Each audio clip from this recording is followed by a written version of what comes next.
Okay. When it comes to donking, Tornadus is a beast. Yeah, you write a bunch of damage without any cheats. From turn 1, your opponent's defeat has already begun, and that's no lie, oh my. Remember ZPSC, Donkin is still around. CMT, yeah, ridiculous amount of damage on turn 1. That is the bomb, although it isn't that much fun for your opponent though. Well, take a moment and relax. Let me tell you the facts. Dealing 100 damage on turn 1, that's just great. I just can't wait, and if you can't keep up with the speed of the decks, let me tell you this straight, you'll easily lose and start to hate. So try to keep up and remain a great competitive player in this game, yeah.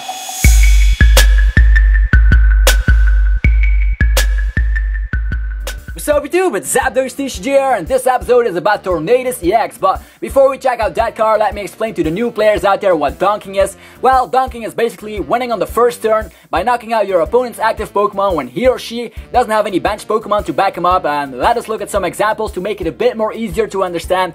Alright, when the game first came out, it was almost impossible to donk your opponent because you had to run a bunch of plus powers to pull it off, and your opponent had to be really weak, and the damage output on the old cards weren't that great in my opinion. So this is how a donk worked in the past. Alright, I'll start off, I'll draw a card.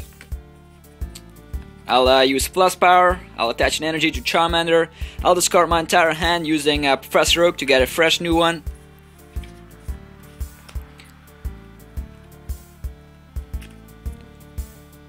And there we have a plus power. So 2 plus powers dealing 40 damage on the first turn, and you're knocked out.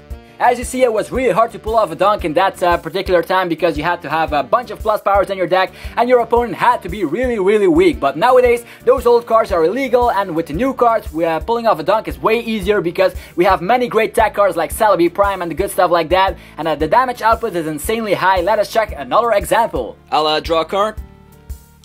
I'll attach an energy to Zekrom. I'll use Collector, get myself Pachirisu and Shaman. I'll bench Pachirisu, giving him 2 energies. I'll use Shaman to move around the energies to Zekrom, and I'll deal 120 damage Bolt Strike on the first turn. Bang!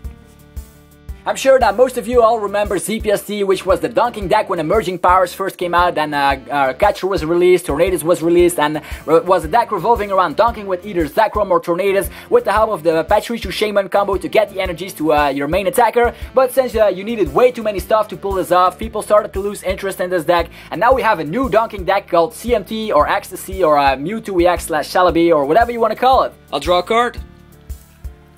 I'll place down Skyro Bridge. I'll attach manual energy DCE to Tornadus, use Forest Breath to get another energy to Tornadus, and then I'll free retreat my Celebi Prime for Tornadus and use Hurricane on the first turn. Knockout. As you see, Tornadus is still around to use Hurricane on the first turn, which is really great because then the basic energy goes to one of your bench Pokemon and you can just recycle those energies turn after turn. And one great thing about this deck is that you can easily pull it off instead of the Pachirisu Shaman combo. You only need Celebi on a Skyro Bridge, and then you can use Juniper or something to get the energy acceleration into motion and have a turn 1 attacker like Mewtwo EX or Tornadus. And here's another example how to donk with Tyrogue. I'll draw a card. I'll use Level Ball, get myself Tyrogue. I'll bench Tyrogue, use Switch, Mischievous Punch, knockout. And now one of the most common donks ever. I draw a card.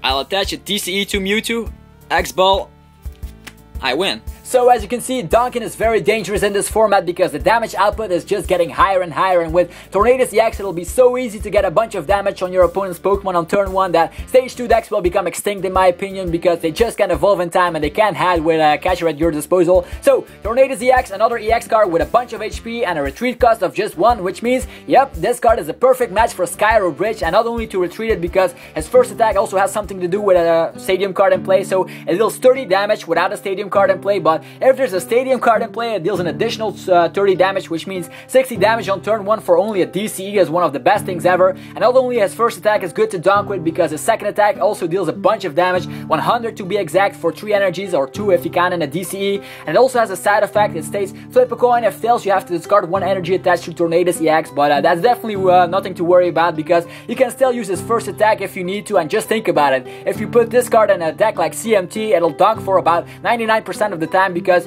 you already have stadium cards at your disposal, and with Celebi, the combo, you can even deal 100 damage on turn 1 without a sweat. But if you combine that with a simple plus power, you can even start to dunk Pokemon with 110 HP, which means you won't be safe anymore even if you start with Tornadus or Thunderous. So that's really dangerous in my opinion, and you can easily catch all the electrics in play and knock them out in one shot, which means this will be one of the most played EXs of our new set in my opinion, Dark Explorers, which comes out on the 9th of May. So yeah, definitely get yourself some boosters because the EXs will be really insane. And yeah, so we have to wait and see if my prediction comes true or not. If this one will be really expensive, we'll have to wait and find out. Anyway, that's all for this week's card analysis, and yeah, let's check out some Poke News now. And unfortunately, I only have one thing on my list, and it isn't even TCG related. Oh well, here we go. It's about a new game called Pokemon Conquest, which will be available in stores on the 18th of June for the DS. The game focuses on the Japanese history together with some Pokemon action, so it's a pretty weird strategy game, and it's about warriors and warlords as well. So yeah, I don't think I'll buy this game at all because it doesn't resemble Black and White or Heart Gold Soul Silver at all. So I won't be getting that game, but I will be getting Black and White 2 if it comes out. But yeah, this pretty much wraps it up once again for this episode. I hope you enjoyed it. If you did, click the like button. You know I always appreciate that. And if you have any questions, thoughts, or epic new ideas, then the comment section below is your place to be. Anyway, this was ZapdosTCG. Thanks for watching. Have a nice day. Until next time.